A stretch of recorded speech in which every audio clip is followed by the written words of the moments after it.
வணக்கம் மேசராசி நண்பர்களே. வரக்கூடிய ஆனி மாதத்தில் உங்களுக்கு எந்த மாதிரியான பலன்கள் கிடைக்க போகுது அப்படிங்கிறத தான் இந்த வீடியோ பதிவில் நாம் இப்போ பார்க்க போகிறோம். முதலாவதாக குரு பகவானை பார்ப்போங்க. குரு பகவான் 2வது ராசியில் தான் இருக்கார். குரு 2வது ராசியில் இருக்கிறது மிகப்பெரிய நன்மையை உங்களுக்கு கொடுக்கும். முக்கியமாக பொருளாதார விருத்தியை கொடுக்கும். ஏதாவது ஒரு வகையில் உங்களுக்கு பணவரவை கொடுக்கும். அதனால் வேலை இல்லாதவங்களுக்கு வேலை கிடைக்கும். வேலையில் இருக்கிறவங்களுக்கு முன்னேற்றங்கள் ஏற்படுறதுக்கான சாத்தியக்கூறுகள் இருக்கும். சிலருக்கு பதவி உயர்வு, சம்பள உயர்வுலாம் கிடைக்கிது இல்லையா, அந்த மாதிரிலாம் குரு பகவான் உங்களுக்கு கொடுப்பார். தொழில் மூலமும் வருமானத்தை கொடுப்பார். உங்களுக்கு வர வேண்டிய பாக்கியும் எளிதாக வரும், பார்த்துக்குங்க. ஆக பொருளாதாரம் அப்படிங்கிறது ஒரு உச்ச நிலையை அடையக்கூடிய ஒரு சாத்தியக்கூறுகள் இருக்குது.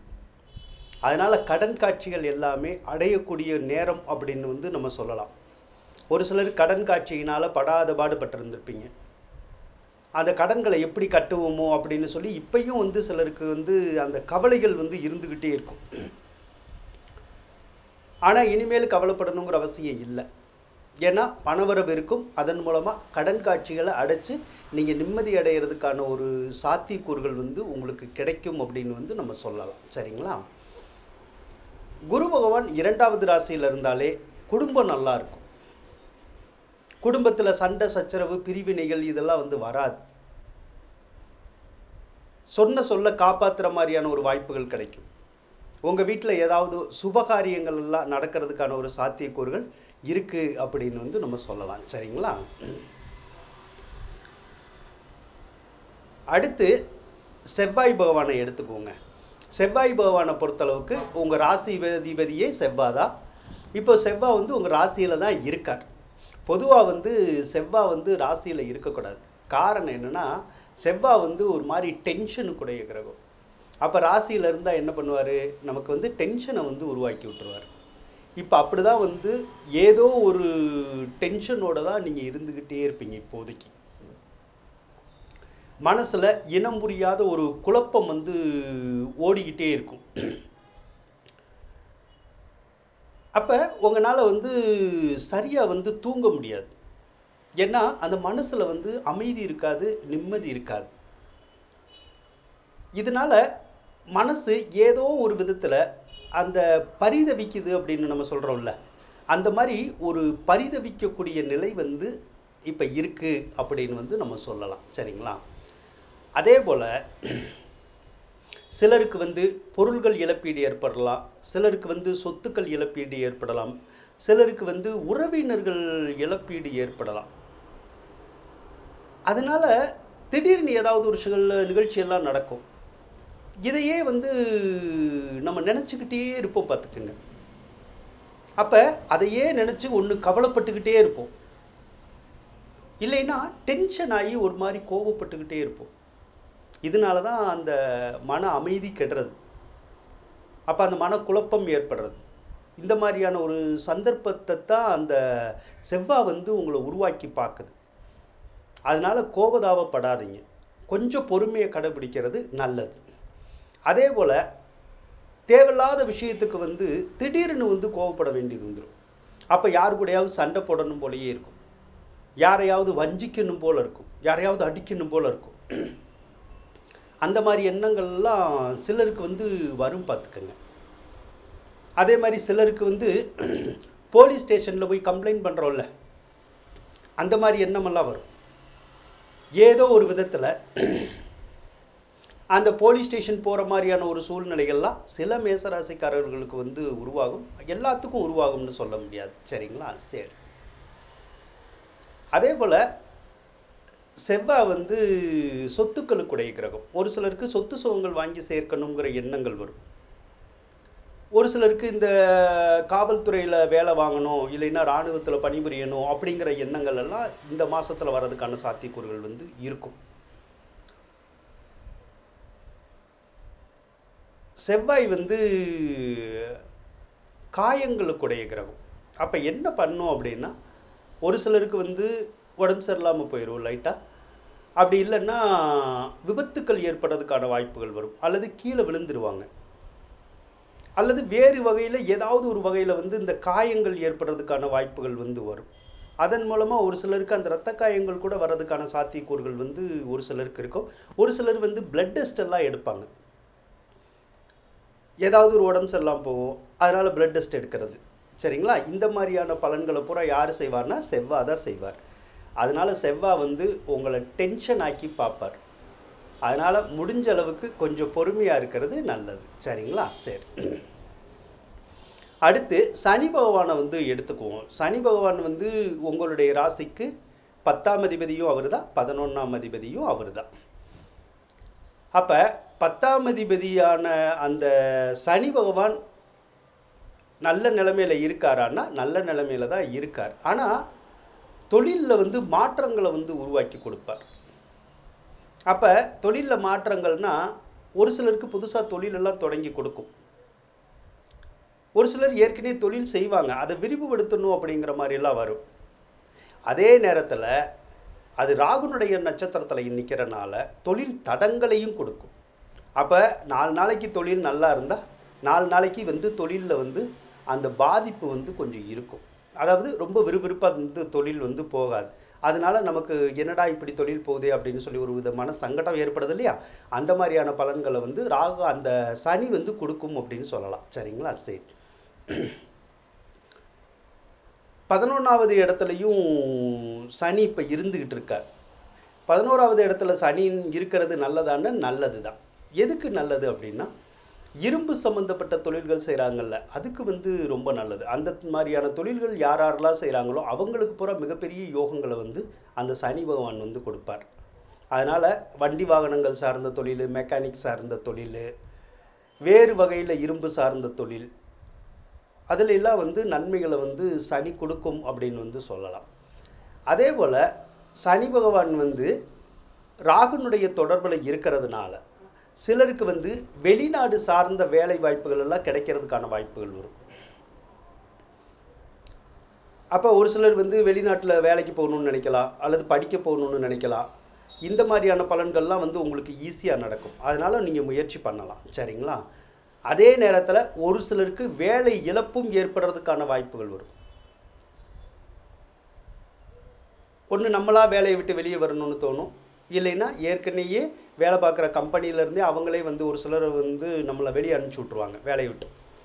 அந்த மாதிரியான பலன்கள் கூட கொஞ்சம் இருக்க தான் செய்யுது. அதனால் வேலை பார்க்குற இடத்துல நீங்கள் கொஞ்சம் கவனமாக இருக்கிறது உங்களுக்கு நல்லதுங்க. சரிங்களா? சரி, அடுத்து சனி வந்து அந்த 11வது இடத்துல இருக்கிறது நல்லதான்னு கேட்டிங்கன்னா நல்லது தான். ஆனால் ஒரே ஒரு விஷயத்தில் வந்து தொந்தரவு கொடுக்கும். ஏன் அப்படின்னு கேட்டிங்கன்னா, அதுதான் இளைய திருமணத்தை வந்து கொடுக்கக்கூடிய கிரகம்.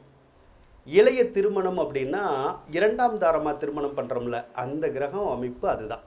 அப்போ ஏற்கனவே ஏதாவது ஒரு விஷயத்தில் வந்து ஒரு சில மேசராசிக்காரவங்களுக்கு வந்து மேரேஜ் ஆகியிருந்திருக்கலாம், கணவன் மனைவியை விட்டு பிரிஞ்சு இருந்திருக்கலாம், இந்த மாதிரி பிரச்சனை எல்லாம் இருக்கும்.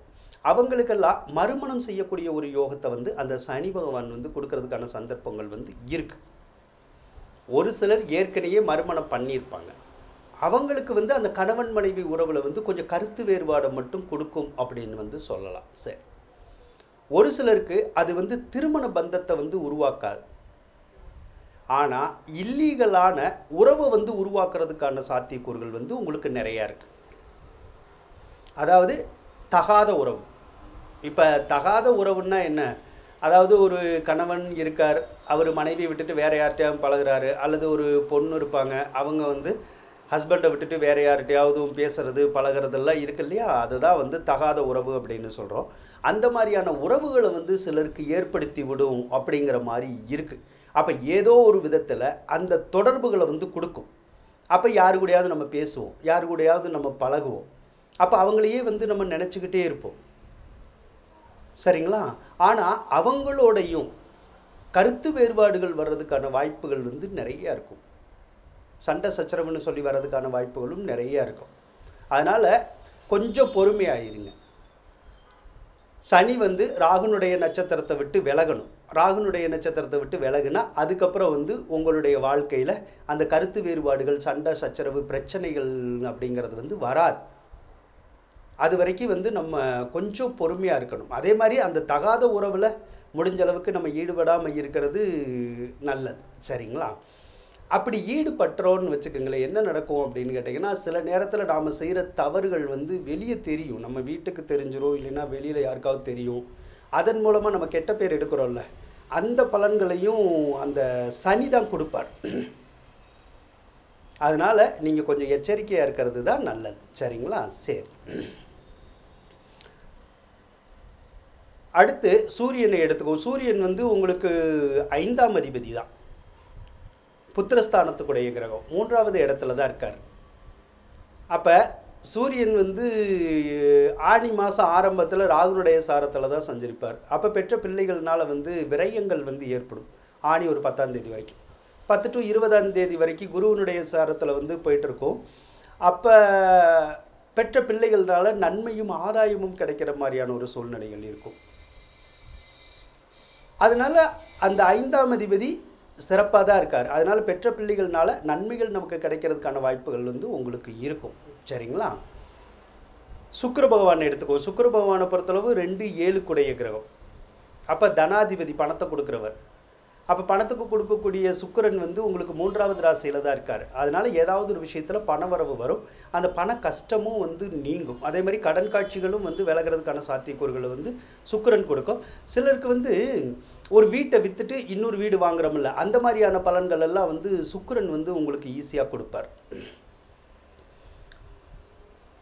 7ஆம் அதிபதி நல்லா இருக்குது. அப்போ அந்த கணவன் மனைவி உறவு அப்படிங்கிறது உங்களுக்கு நல்லா இருக்கிறதுக்கான சந்தர்ப்பங்கள் வந்து நிறைய இருக்கும்.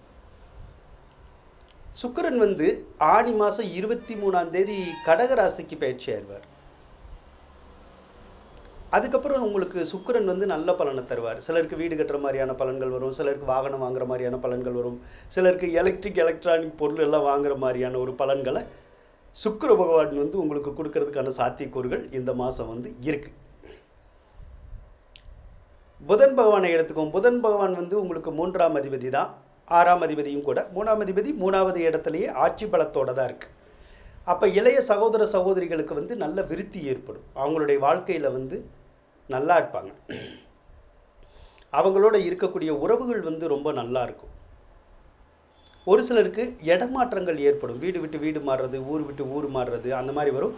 ஒரு சிலருக்கு ஏதாவது சொத்து விற்பனை செய்யணும்னா தாராளமாக செய்யலாம். இது வரைக்கும் ஒரு சிலர் சொத்து விற்பனை செய்யணும்னு நினச்சிருப்பாங்க, முடியாமல் போயிருக்கும். ஆனால் இனிமேல் அந்த சொத்தை விற்கிறதுக்கான சாத்தியக்கூறுகள் வந்து பலருக்கு கிடைக்கும் அப்படின்னு வந்து சொல்லலாம். ஆனி மாதம் 12ஆம் தேதி புதன் வந்து கடகராசிக்கு வந்து மாறிடுவார். அப்போ கடகராசிக்கு போனதுக்கப்புறம் ஒரு சிலர் வந்து பூர்வீகத்தை விட்டு வெளியேறக்கூடிய யோகம் இருக்கும்.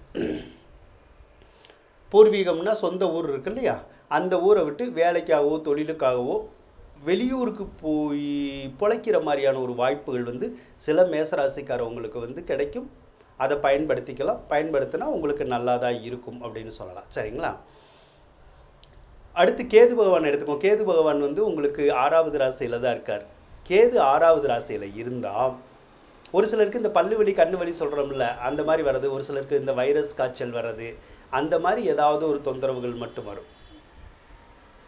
மற்றபடி மேசராசிக்கு இந்த மாதத்துக்குடைய பலன்கள் எல்லாமே உங்களுக்கு நல்லா தான் இருக்குது, சிறப்பாக தான் இருக்குது. அதனால் உங்களுடைய வாழ்க்கையும் மிகப்பெரிய முன்னேற்றங்கள் வந்து ஏற்படும் அப்படின்னு சொல்லலாம். மிகப்பெரிய லெவலில் நீங்கள் முன்னேறலாம், அதுக்கான சந்தர்ப்பங்கள் கிடைக்கும். ஆனால் அந்த கோபதாபம், டென்ஷன் அந்த மாதிரி கொஞ்சம் இருக்கும். கொஞ்சம் பொறுமையாக இருந்துக்கிட்டீங்கன்னா சரிதான். சரிங்களா? அந்த கோபதாபம், அந்த டென்ஷன்லாம் ஆனி மாதம் 27 வரைக்கும் தான் இருக்கும். அதுக்கப்புறம் இருக்காது. அதுக்கப்புறம் நீங்கள் நார்மலுக்கு வந்துடுவீங்க. சரிங்களா? நன்றி மேசராசி நண்பர்களே. மேசராசி நண்பர்களுக்கு இந்த வீடியோ பிடிச்சிருக்கோன்னு நினைக்கிறேன். பிடிச்சிருந்தால் சப்ஸ்கிரைப் பண்ணுங்கள், ஷேர் பண்ணுங்கள், மறக்காமல் அந்த பெல் பட்டனையும் ப்ரெஸ் பண்ணுங்கள். அப்படின்னா தான் நான் போடுற வீடியோஸ்க்கான நோட்டிஃபிகேஷன் வந்து உங்களுக்கு வரும். நன்றி மேசராசி நண்பர்களே.